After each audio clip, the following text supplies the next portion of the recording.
आणि आता महाराष्ट्रातल्या काही महत्त्वाच्या बातम्यांचा घेऊयात वेगवान आढावा. बातमी 36 जिल्ह्यांची. कोकण किनारपट्टी भागात बिपरजॉयनं दिशा बदलली असली तरी किनारी भागात त्याचा प्रभाव 15 जूनपर्यंत कायम राहणार आहे. त्यामुळे कोकणाच्या सर्व जिल्ह्यांमध्ये ताशी 40 ते 60 किलोमीटर वेगानं वाहणाऱ्या वाऱ्यांमुळे हलका ते मध्यम स्वरूपाचा पाऊस पडेल असा अंदाज हवामान विभागानं वर्तवला आहे. बिपरजॉय चक्रीवादळ 15 जूनपर्यंत गुजरातच्या किनारपट्टीला धडकण्याची शक्यता आहे. याच दरम्यान मुंबई, ठाणे, पालघर, नाशिक, नंदुरबार या जिल्ह्यात वेगवान वारे वाहतील आणि किरकोळ पाऊस पडेल असा अंदाज हवामान विभागानं वर्तवला आहे. मुंबईतील सर्व समुद्रकिनारे आणि चौपाट्यांवर पर्यटकांना जायला बंदी घालण्यात आली आहे. महापालिकेच्या मार्गदर्शक सूचनांनंतर सर्व किनाऱ्यांवर पोलीस बंदोबस्त तैनात करण्यात आला आहे. बिपरजॉय चक्रीवादळाचा प्रभाव 15 जूनपर्यंत जाणवणार असल्यानं तोपर्यंत ही बंदी कायम असेल. राधानगरी धरणामध्ये पाणीसाठा कमी आहे. पाटबंधारे विभागाच्याकडून कोल्हापूरला पाणी पुरवठ्यासाठी योग्य प्रमाणात पाण्याचा विसर्ग सुरू आहे, परंतु पाऊस लांबण्याची शक्यता गृहीत धरून शहरात गुरुवारपासून एक दिवसाआड पाणी पुरवठ्याचं नियोजन करण्यात आलंय, अशी माहिती जल अभियंता नेत्रदीप सरनौबत यांनी दिली. पिंपरी चिंचवड महापालिका पाणीपुरवठा विभागाच्या विद्युत विषयक देखभाल दुरुस्तीची कामं करण्यात येणार आहेत. त्यामुळे गुरुवारी शहराचा संध्याकाळचा पाणी पुरवठा बंद राहील. पुण्यातील गावांना टँकरच्याद्वारे पिण्याच्या पाण्याचा पुरवठा करणाऱ्या टँकरची संख्या पावसाळा सुरू होताच वाढली आहे. सध्या जिल्ह्यात 58 गावं आणि 250 वाड्यांना 41 टँकरच्या माध्यमातून पिण्याच्या पाण्याचा पुरवठा केला जातोय. येत्या 4 आठवड्यात देशात कमी प्रमाणात पाऊस पडेल असा अंदाज कायमेटनं व्यक्त केला आहे. जून हा पेरणीपूर्व कामं आणि पेरणीचा महिना आहे. याच काळात कमी पाऊस पडल्याचा अंदाज आहे आणि यामुळे शेतकऱ्यांच्या चिंतेत वाढ झाली. मुंबई शहराला सध्या तानसा, मोडकसागर, अप्पर वैतरणासह 7 धरणांमधून पाणी पुरवठा होतो. मात्र या धरणांनी आता तळगाठाला सुरुवात केली. अशात पालिकेची भिस्त आता राज्य सरकारच्या अप्पर वैतरणा आणि भातसा या धरणातल्या राखीव पाणी साठ्यावर आहे. जलवाहिन्या दुरुस्तीच्या कामामुळे नवी मुंबई परिसरात अनेक ठिकाणी गढूळ पाणी येत असल्याच्या तक्रारी आहेत. यावर कायमस्वरूपी उपाययोजना म्हणून नवी मुंबई पालिकेनं मोरवे धरण परिसरातील भोकरपाडा इथे 150 MLD क्षमतेचा जलशुद्धीकरण प्रकल्प उभारण्याचा निर्णय घेतला आहे. सध्याच्या जलशुद्धीकरण प्रकल्पाच्या शेजारीच हा नवा प्रकल्प असणार आहे. ठाण्याच्या काही भागात शुक्रवारी पाणीपुरवठा बंद असेल, त्यामुळे पुढचे 2 ते 3 दिवस कमी दाबानं पाणीपुरवठा होईल. नागरिकांनी पाणी टंचाईच्या समस्येला सामोरं जावं लागण्याची शक्यता गृहीत धरून पाणी जपून वापरावं असं आवाहन पालिका प्रशासनानं केलं आहे. वाशीतल्या APMC घाऊक बाजारात भाज्यांची आवक घटली, त्यामुळे भाजीपाल्याच्या दरात 20 ते 30% वाढ झाली आहे. गवार, भेंडी, हिरवी मिरची, सिमला मिरची याचे दर 40 ते 50 रुपयांनी वाढले आहेत. येत्या काही दिवसात भाजीपाल्याचे दर आणखीन वाढण्याची शक्यता आहे. भारतातून कृषी मालाची निर्यात दिवसेंदिवस वाढत चालली आहे. 2022-23 मध्ये कांद्याची विक्रमी निर्यात झाली. गेल्या वर्षभरात 25,25,000 टन कांदा निर्यात झाला असून यामधून 4,522 कोटी रुपयांची उलाढाल झाली. यवतमाळच्या वडकी इथे कृषी विभाग आणि पोलिसांनी संयुक्तपणे कारवाई करत कापसाची बोगस बियाणं जप्त केली. यावेळेला 3 जणांना अटक करण्यात आली असून त्यांच्याकडून 1,42,000 रुपयांचा मुद्देमाल जप्त करण्यात आला. राज्यात अजूनही उन्हाचा चटका काही भागात जाणवतोय, त्यामुळे रसाळ फळं आणि लिंबाला मागणी टिकू नये यामुळे लिंबाचे भाव तेजीत आहेत. लिंबाला प्रति क्विंटल सरासरी 3,500 ते 4,500 रुपयांचा भाव मिळतोय. आंतरराष्ट्रीय बाजारात आज सोयाबीन, सोया तेल आणि सोया पेंडीच्या दरात सुधारणा झाली होती. देशातील बाजारात आजही सोयाबीनची आवक काहीशी अधिक आहे. जवळपास 2 लाख क्विंटल इतकी आवक बाजारात झाली. मध्य प्रदेशातली आवक सध्या सगळ्यात जास्त आहे. देशाच्या बाजारपेठेत हरभऱ्याचा भाव अद्यापही दबावात आहे. हरभऱ्याची आवक कमी झाल्यानंतर दरात सुधारणेची अपेक्षा होती, पण सरकार हरभरा विक्री सुरू करण्यात असल्याच्या बातम्या आल्या, त्यामुळे दरावरचा दबाव कायम राहिला. राज्यातील काही बाजारांमध्ये मोसंबीची आवक सुरू झाली. मोसंबी काढणीचा महत्त्वाचा हंगाम ऑगस्टपासून सुरू होईल. सध्या बाजारातली आवक सरासरीपेक्षा खूपच आहे, तर वाढत्या उन्हामुळे मोसंबीला उठावसुद्धा मिळतोय. सध्या मोसंबीला प्रति क्विंटल सरासरी 3 ते 5 हजार रुपयांचा भाव मिळतोय. देशातील बाजारात कापूस आवक सध्या सरासरीपेक्षा जास्त आहे. बाजारात आजही सरासरी 50 लाख गाठी कापूस विक्रीसाठी येतोय असं व्यापाऱ्यांनी म्हटलं. एरवी जून महिन्यातील आवक 15 लाख गाठींपेक्षा कमी असते. म्हणजे सध्याची कापसाची सरासरी आवक खूप जास्त आहे. त्यामुळे कापूस बाजारावरचा दबाव कायम आहे. राज्यात सततच्या पावसामुळे झालेल्या पिकांच्या नुकसानीपोटी सुधारित दरानुसार आणि निकष शिथिल केल्यानंतर शेतकऱ्यांना 1500 कोटी रुपये अतिरिक्त देण्याचा निर्णय राज्य मंत्रिमंडळाच्या बैठकीत घेण्यात आला. या निर्णयाचा फायदा राज्यातल्या 27 लाख शेतकऱ्यांना होणार आहे. याआधी निकषात बसलेल्या ज्या शेतकऱ्यांना मदत मिळालेली आहे त्यांना वाढीव सुधारित दरातील फरकाची भरपाई सुद्धा दिली जाईल. रत्नागिरी जिल्ह्यामध्ये दमदार पावसाला सुरुवात होताच शेतकरी भात बियाणं पेरणीच्या कामात व्यस्त आहेत. मान्सून उशिरा दाखल झाल्यानं पेरण्या खोळंबल्या होत्या. मात्र आता मान्सून सक्रिय झाल्यानं बळीराजा सुखावलाय. पुढच्या काही दिवसात पेरण्यांची कामं पूर्ण होतील अशी शक्यता आहे. मंगळवारी भाजप आणि शिवसेनेच्या सर्व्हेची जाहिरात देण्यात आली होती. देशात मोदी आणि राज्यात शिंदे असा संदेश या जाहिरातीतून देण्यात आला. या जाहिरातीवरून मोठी खळबळ उडाल्यानंतर आज पुन्हा एकदा भाजप शिवसेना युतीची नवी जाहिरात देण्यात आली. कालच्या जाहिरातीत गायब असलेले उपमुख्यमंत्री देवेंद्र फडणवीस, दिवंगत शिवसेना प्रमुख बाळासाहेब ठाकरे, आनंद दिघे यांच्यासह मंत्रिमंडळातले अनेक चेहरे या जाहिरातीत पाहायला मिळत आहेत. राष्ट्रवादी काँग्रेसचे अध्यक्ष शरद पवार यांनी विदर्भातल्या 4 लोकसभा मतदारसंघांच्या पदाधिकाऱ्यांची आज मुंबईत बैठक बोलावली. यात वर्धा, गडचिरोली, रामटेक आणि अमरावती या लोकसभा मतदारसंघांचा समावेश आहे. हे सगळे पदाधिकारी आज शरद पवार यांच्यासोबत मुंबईत आपापल्या मतदारसंघाबद्दल चर्चा करतील. एसटी महामंडळाचा वर्धापन दिन सोहळा आज वाय.बी. चव्हाण सेंटरला पार पडणार आहे. या सोहळ्याला मुख्यमंत्री एकनाथ शिंदे उपस्थित असतील. सोलापूरमधील श्री सिद्धेश्वर साखर कारखाना परिसरात 2000 पेक्षा अधिक पोलिसांचा मोठा फौजफाटा तैनात करण्यात आला आहे. पालिकेच्याकडून कारखान्याची अनधिकृत चिमणी पाडण्याची प्रक्रिया सुरू असून सोलापूर विमानसेवेला अडथळा ठरणारी ही चिमणी पाडण्यासाठी कामगार संघटनांचा मात्र विरोध आहे. विविध बँकांचं कर्ज बुडवणारे सर्वाधिक ग्राहक हे श्रीमंत गटातील असतात अशी टीका केंद्रीय भूपृष्ठ वाहतूक मंत्री नितीन गडकरी यांनी केली. बँकांचं निरीक्षण केल्यास गरीब ग्राहक नियमित कर्ज भरताना दिसतात. मध्यमवयीन ग्राहक अधूनमधून हप्ता चुकवतात तर श्रीमंत गटातील ग्राहक मोठ्या प्रमाणात कर्ज बुडवताना दिसतात असं परखड मत नितीन गडकरी यांनी व्यक्त केलं. आषाढी वारीसाठी मानाच्या पालख्यांच्या सर्वच मार्गांवर तसंच वारकरी आणि भाविकांच्या वाहनांना टोलमधून माफी देण्यात आली आहे. सार्वजनिक बांधकाम विभागानं याबद्दल शासनाचा निर्णय जारी केला आहे. 3 जुलैपर्यंत ही टोलमाफी असणार आहे. G20 शिखर परिषदेसाठी शहरातील 5 रस्त्यांवर काढण्यात आलेली सुशोभीकरणाची निविदा रद्द करण्याचा निर्णय महापालिकेनं घेतला आहे. तसंच उद्यान विभागाला कळवण्यात आलं असल्याची माहिती सुद्धा अतिरिक्त आयुक्तांनी दिली. जळगाव जिल्ह्यातील रावेर तालुक्यामध्ये बलवाडी इथे नालेसफाईचं काम सुरू आहे. पावसाळा तोंडावर आला असताना इथल्या नाल्यांमध्ये प्लास्टिकच्या पिशव्या आणि कचऱ्याचं भलं साम्राज्य पाहायला मिळत आहे. भुसावळ शहरामध्ये पाणी टंचाई तीव्र झाली आहे. शहरात सध्या 10 ते 12 दिवसाआड पाणी पुरवठा होतोय. त्यामुळे पालिकेनं 10 टँकर सुद्धा सुरू केलेत. यापूर्वी पालिकेच्या मालकीच्या 5 टँकरमधून पाणी पुरवठा केला जायचा, पण पालिकेनं आता टेंडर काढून 10 टँकरच्या माध्यमातून पाणी पुरवठा सुरू केला आहे. रत्नागिरी जिल्ह्यातील उंबरशेत ग्रामपंचायत हद्दीतील गौरीच्या तलावासाठी राज्य सरोवर संवर्धन योजनेच्या अंतर्गत 1,20,00,000 रुपयांचा निधी मंजूर झाला. मात्र काम अर्धवट असल्यानं 1,20,00,000 निधी गेला कुठे असा प्रश्न ग्रामस्थ विचारत आहेत.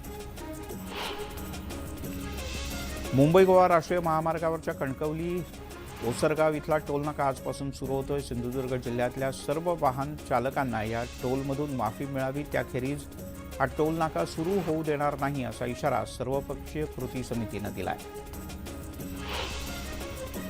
मुंबईत वाहतूक पोलिसांच्याकडून आज नो हॉन्किंग डे राबवण्यात येणार आहे. यावेळेला मोटर वाहन नियमांच्यानुसार वाहनांना हॉर्न बसवले आहेत का, कोणी अतिरिक्त हॉर्न लावलेत का याची तपासणी होईल. तसंच अकारण हॉर्न वाजवणाऱ्यांच्या विरोधात विशेष मोहीम राबवली जाणार आहे. वांद्रे वर्सोवा सागरी सेतूचं काम संथगतीनं सुरू आहे. 4.5 वर्षात या प्रकल्पाचं केवळ 9% इतकंच काम पूर्ण झालं आहे. आता पावसाळ्याचे किमान 3 महिने सागरी सेतूची समुद्रातली कामं पूर्णतः बंद राहतील. हा प्रकल्प पूर्ण होण्यासाठी डिसेंबर 2026 उजाडेल असं वाटतंय. जळगाव जिल्हा पोलीस दलाकडून वाढत्या गुन्हेगारीवर आळा घालण्यासाठी 12 पथकांची नियुक्ती करण्यात आली. या पथकांची जिल्हा नियोजन समितीच्या निधीतून 127 वाहनं पोलिसांना देण्यात आली. जागतिक रक्तदाता दिवस आणि या निमित्तानं देशामध्ये रक्तसंकलनाच्या बाबतीत महाराष्ट्र प्रथम क्रमांकावर आहे. गेल्या वर्षी राज्यात रक्तसंकलन 19.28 लाख युनिट झालं होतं. नवी दिल्लीमध्ये 3 जुलैपासून सर्वोच्च न्यायालय पेपरलेस होणार असून न्यायमूर्ती आणि वकिलांसाठी नवीन सुविधा उपलब्ध होणार आहेत. न्यायमूर्तींसाठी खास पॉपअप स्क्रीन असेल, ज्यावर कागदपत्रांच्या ऐवजी ते सगळ्या डिजिटल स्वरूपात पाहू शकतील. तर वकिलांना सुद्धा डॉक्युमेंट रीडर उपलब्ध करून दिलं जाणार आहे. न्यायालयीन कामकाज अधिक सुटसुटीत आणि गतिमान होण्यासाठी आवश्यक असलेल्या आणखीन काही बदलांना पुढच्या काही काळात वेग दिला जाणार आहे. इंडिगोकडून पुन्हा एकदा संध्याकाळच्या वेळेत मुंबई छत्रपती संभाजीनगर मुंबई अशी विमानसेवा सुरू केली जाते. त्यामुळे गेल्या 3 महिन्यांपासून पर्यटक, उद्योजक आणि प्रवाशांची मुंबई विमान प्रवासासाठीची होणारी गैरसोय संपणार आहे. सकाळी मुंबईला जाऊन संध्याकाळी पुन्हा शहरात परतणं आता शक्य होणार आहे. नागपूर कारागृहामध्ये पुन्हा एकदा गांजा पोहोचवण्याचा प्रयत्न करण्यात आल्याचा धक्कादायक प्रकार समोर आला. या प्रकरणी न्यायालय परिसरातून आरोपी किरण पाटील याला अटक करण्यात आली. कुख्यात गुंड कालू याची न्यायालयामध्ये हजेरी असताना आरोपी 6 फुग्यांमध्ये गांजा भरून न्यायालय परिसरात उभा होता. धाराशिव जिल्ह्यातील इनामी जमिनी वर्ग 1 मध्ये कायम ठेवाव्यात या मागणीसाठी शेतकरी बचाव कृती समितीनं मुख्यमंत्री एकनाथ शिंदे यांची भेट घेतली. आश्वासनांची पूर्तता न झाल्यामुळे जिल्हा शेतकरी बचाव समितीकडून तुळजापुरात जागरण आंदोलन करण्यात येत आहे. आरपीआय आठवले गटाची जिल्हा कार्यकारिणीची सभा दापोलीत चांगलीच वादळी ठरली. पक्षाकडून कार्यकर्त्यांना पाठबळ मिळत नसल्याची खंत काही पदाधिकाऱ्यांनी व्यक्त केली. जिल्हाध्यक्ष प्रीतम रुके यांच्या अध्यक्षतेखाली पार पडलेल्या बैठकीत काही पदाधिकाऱ्यांनी गोंधळ घातला. कोकण प्रदेशाध्यक्ष संतोष सपकाळ यांच्या नियुक्तीला अनेकांनी जोरदार विरोध केला. बीडमध्ये पोलीस चौकशीच्या दरम्यान केलेल्या मारहाणीत मृत्यू झाल्याचा आरोप करत नातेवाईकांनी ठिय्या आंदोलन केलं. परळी शहर पोलीस स्थानकात बापलेकांना चौकशीसाठी पोलिसांनी ताब्यात घेतलं होतं. यावेळेला चौकशीच्या दरम्यान केलेल्या मारहाणीमुळे मृत्यू झाल्याचा नागरिकांचा आरोप आहे.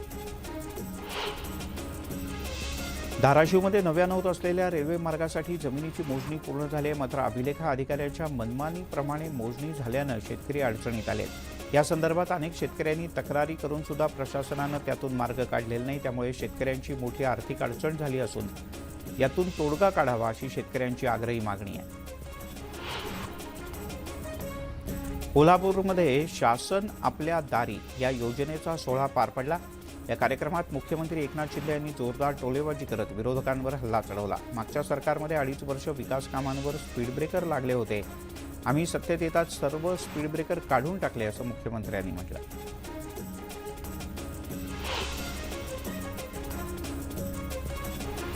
शासन आपल्या दारी या कार्यक्रमाच्या अंतर्गत मुख्यमंत्री एकनाथ शिंदे काल कोल्हापुरात होते. यावेळेला व्यासपीठावर एक अनोखा प्रसंग पाहायला मिळाला. एक मुस्लिम जोडपं त्यांच्या लहानग्या बाळाला घेऊन थेट व्यासपीठावर आलं आणि मुख्यमंत्री एकनाथ शिंदे यांचे त्यांनी आभार मानले. मुख्यमंत्री वैद्यकीय सहाय्यता निधीमधून त्यांच्या 26 दिवसांच्या चिमुकल्याच्या वैद्यकीय उपचारांसाठीचा आर्थिक खर्च मिळाल्यामुळे आपल्या मुलीचे प्राण वाचले असं या आईवडिलांचं म्हणणं होतं. रायगडच्या मुरुड तालुक्यातील कोर्लई इथे ठाकरे कुटुंबियांच्या मालकीच्या कथित 19 बंगले प्रकरणाला नवं वळण मिळालंय. कोर्लई ग्रामपंचायतीची जून 2011 ते नोव्हेंबर 2017 मासिक सभेचं इतिवृत्त आणि इतर महत्त्वाची कागदपत्र गहाळ झाल्याची बाब समोर आली. ग्रामपंचायतीचा कार्यभार हाती घेताची कागदपत्र उपलब्ध नसल्याचं ग्रामसेवकानं मुरुड पोलिसांना लेखी स्वरूपात लिहून दिलंय. राज्यामध्ये महाविकास आघाडी मजबूत करण्याबरोबरच आगामी लोकसभा निवडणुकीत भाजपमुक्त महाराष्ट्र करण्याचा निर्धार काँग्रेसच्या वरिष्ठ नेत्यांनी बैठकीत व्यक्त केला. बैठकीत लोकसभा मतदारसंघनिहाय राजकीय परिस्थितीचा आढावा घेऊन निवडणूक रणनीतीवर चर्चा करण्यात आल्याची माहिती राज्याचे प्रभावी HK पाटील यांनी एका पत्रकार परिषदेत दिली. शिरूरचे लोकसभेचे खासदार डॉक्टर अमोल कोल्हे यांच्या आंबेगावमधल्या गावभेट दौरा नियोजनाचे मेसेज व्हायरल झाले. त्यांच्या दौऱ्यापूर्वी भीमाशंकर परिसरातील आहुपे गावात माजी सरपंचानं थेट सोशल मीडियात अमोल कोल्हे यांना काही प्रश्न केल्यानं घोडेगाव पोलिसांनी या सरपंचांना 4 तास डांबून ठेवल्याचा आरोप आहे. यावेळेला माजी खासदार शिवाजीराव आढळराव पाटील यांनी या माजी सरपंचांची घोडेगाव पोलीस स्थानकातून सुटका केल्याचंही बोललं जात आहे. नवी मुंबईतील अनेक भागात केंद्र सरकारच्या 9 वर्षपूर्तीच्या निमित्तानं मोदी ॲट 9 कार्यक्रमाचं आयोजन करण्यात आलं आहे. सोशल मीडिया सांभाळणाऱ्या व्यक्तींचा सन्मान यावेळेला गणेश नाईक यांच्या हस्ते करण्यात आला. यासोबतच बुलेटिनमध्ये घेऊयात एक छोटासा ब्रेक, लगेचच परत येतोय.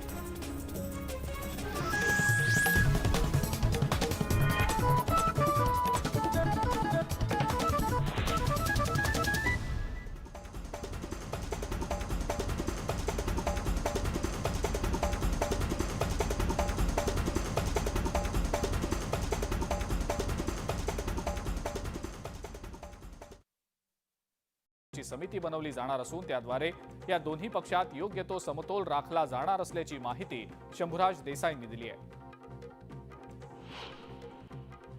शिवसेना वर्धापन दिनाचं पहिलं पोस्टर प्रसिद्ध करण्यात आलेलं असून या पोस्टरवर वाघ निघाले गोरेगावला अशी टॅगलाईन देण्यात आलेली आहे. शिवसेनेच्या वर्धापन दिनाच्या निमित्तानं गोरेगावच्या नेस्को एक्झिबिशन सेंटरमध्ये सभा होणार आहे.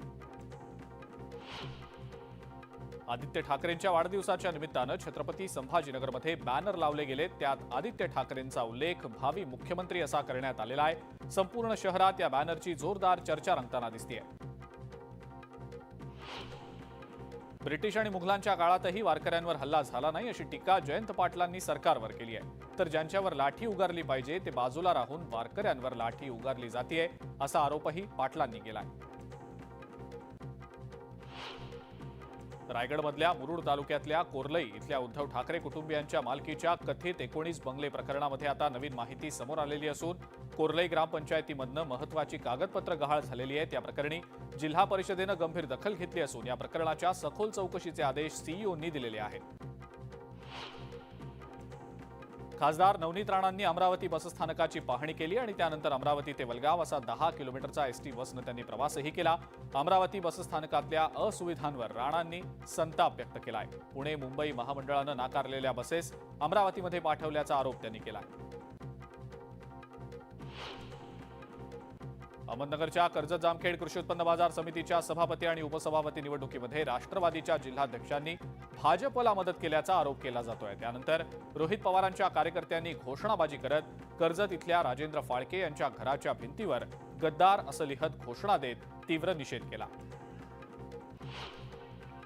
राज्य मंत्रिमंडळाच्या बैठकीमध्ये महत्त्वाचे निर्णय घेतले गेलेले आहेत. सततच्या पावसामुळे नुकसान झालेल्या शेतकऱ्यांना सुधारित दरानं तत्काळ मदत देण्याचा निर्णय घेतला गेलाय. त्यासाठी 1500 कोटींची तरतूद झाली आहे. तर कंत्राटी ग्रामसेवकांच्या मानधनात वाढ केली जाणार आहे. यामुळे ग्रामसेवकांना 16,000 रुपयांचं मानधन मिळणार आहे. पालघरसह डहाणू आणि तलासरी परिसरात वादळी वाऱ्यासह जोरदार पाऊस झाला. पावसामुळे वातावरणामध्ये सुखद गारवा निर्माण झाला. आज आणि उद्या असाच दमदार पाऊस राहील असा अंदाज कोसबाड कृषी हवामान केंद्रानं वर्तवलेला आहे. भंडारा नागपूर महामार्गावर बर्निंग कारचा थरार पाहायला मिळाला. चालकानं प्रसंगावधान राखत स्वतःचा जीव वाचवला. आगीमध्ये कार मात्र पूर्णपणे जळून खाक झाली आहे. बीडमध्ये वारकऱ्यांच्या दिंडीमध्ये एक रिक्षा शिरल्याची घटना घडलेली आहे. या अपघातामध्ये एका वारकऱ्यासह एक जण गंभीररित्या जखमी झालाय. बारसू आणि देवाचे गोठणे परिसरात असणाऱ्या कातळ शिल्पांची जागतिक पातळीवर दखल घेतली गेलेली आहे. खासदार विनायक राऊतांनी या कातळ शिल्पांना भेट दिली आहे. त्यांच्यासोबत संशोधक आणि अभ्यासकांची एक टीम देखील होती. मुंबई गोवा महामार्गावरच्या कामथे इथल्या फणसवाडीतलं धरण कोरडं पडलेलं आहे. पुढच्या आठवड्यात पाऊस न आल्यास तालुक्यात गंभीर पाणी टंचाई जाणवण्याची भीती व्यक्त होतीये. धुळ्यामध्ये उन्हाचा कडाका वाढल्यानं अनेक गावांना पाणी टंचाईच्या झळा बसतायत. पिण्याचं पाण्याचं दुर्भिक्ष्य जाणवत असल्यानं अनेकदा टँकर्सची मागणी करण्यात आली. मात्र अद्याप टँकर्स सुरू न केल्यानं ग्रामस्थांनी नाराजी व्यक्त केली आहे. रत्नागिरीचे नवे जिल्हाधिकारी एम देवेंद्र सिंग यांनी तिवरे गावाला भेट देत तिथल्या नागरी प्रश्नांचा आढावा घेतला. गावातील गंभीर विषय असलेल्या पाणी टंचाईचा आढावा घेत 5 विहिरी मंजूर करून देण्याचं त्यांनी जाहीर केलंय. गुरुवार आणि शुक्रवारी ठाण्यातल्या काही भागांमध्ये पाणी पुरवठा होणार नाहीये. बारवी धरणातला पाणीसाठा लक्षात घेता हा निर्णय घेण्यात आलेला आहे. मीरा भाईंदर महानगरपालिकेनं झाडांच्या पानावर बसलेली धूळ माती काढण्यासाठी तसंच प्रदूषण कमी करण्यासाठी 80 लाख रुपये खर्च करत 2 मिस्ट स्प्रे मशीन आणलेले आहेत. मात्र आता पावसाळा आल्यावर या मशीनचा उपयोग तरी काय असा सवाल नागरिक विचारतायत.